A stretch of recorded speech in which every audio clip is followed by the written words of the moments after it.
Where are we? Where in the world are we? Don't get me wrong, I know where I'm at. But when we left off last, our fearless and oftentimes witless hero, Morgan, had managed to get Hinoki and Saffron and himself hopelessly lost in the great swamp.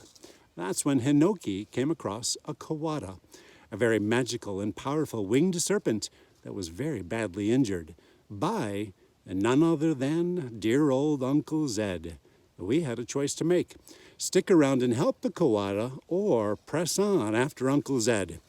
We've put it to a vote, and those votes have been tallied, and friends, we've decided to stick around and help the serpent. Will that choice bite us in the ass, or will one good turn return another? There's only one way to find out. It's time now to return to Dragon of Doom. Will help. You say, Saffron, give me your hands. This is what we'll do. Minutes later, you're ready. You sit in the mud next to Saffron, with the Kawada laying across both your laps. Its once silver scales are now a dull gray. Its eyes are closed, and its breathing seems ragged. Somewhat nervously, Hinoki steps off your shoulder and stands on the Kawada's back. You and Saffron form a circle around Hinoki with your hands resting on the Kawada. Then you place your foreheads against Hinoki's head. Saffron, think of blue skies and soft floating clouds. It's very warm, and you feel very good. You say softly, you are filled with thoughts of power. You can do anything you set your mind to. Now, our friend, the Kawada's scales are growing warm beneath our touch, beneath our love. Our thoughts are going into its body and carrying our love. The Kawada is healing now. Our caring is flowing from its body, healing all its pains. You concentrate as you've never concentrated before. You feel your mind flowing through the Kawada's body. You are used to Hinoki's mind blending with yours, but the added presence of Saffron gives you power that you've never had before. Just to make sure of success, you return mentally to the Kawada's head and think your way through its body a second time, willing it to become healthy. As you open your eyes, the Kawada stirs.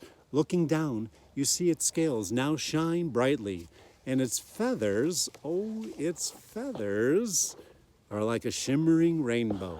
Its eyes sparkle with health, and its tongue flicks in and out. It almost seems to smile. You've restored my strength. I am forever in your debt.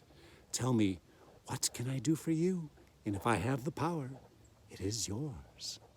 We are searching for the same man who attacked you. You say, he is my uncle. The Kawada scans you intently. You are very different from your uncle. It says at last, I've never met him, you admit, but once he was a great and good magic user. We're trying to find him and bring him back to the Council of Nine. There is no good left in him, says the Kawada. I can tell you his destination, however. He is going to World's End. It's there he plans his revenge upon the world. World's End, you say? What's that? It's thought to be at the end of the world, answers the Kawada. A strange place indeed. I do not venture there often. It's full of volcanoes and swirling mists. The sun never shines and monsters roam freely. It's not a place for lawful folks to be. Still, that is where we must go. I will seek help, says the Kawada.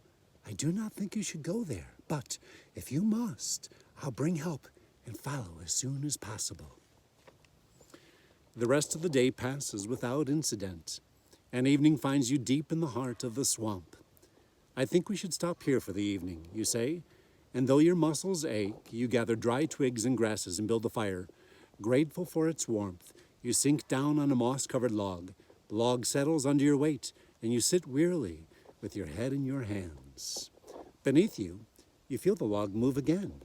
Just as you're beginning to wonder why, you notice there's a long, snaky vine wrapped around your ankle. As you reach down to take it off, another vine slithers up out of the ooze and wraps itself firmly around your leg. Oh, great. Now I'm being attacked by vines, you say with a sigh. As you try and untangle it, you slip your hand under the vine and suddenly it tightens. You find it impossible to withdraw your hand. You feel terribly silly, sitting all bent over, wrapped in vines.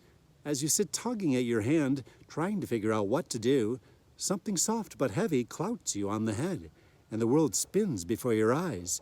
Help, you cry. Silly or not, you need someone to come to your aid. It's a shambler, shrieks Saffron as she rushes in carrying a load of firewood. Do something, Morgan. What do you mean, do something? A vegetable is trying to eat me.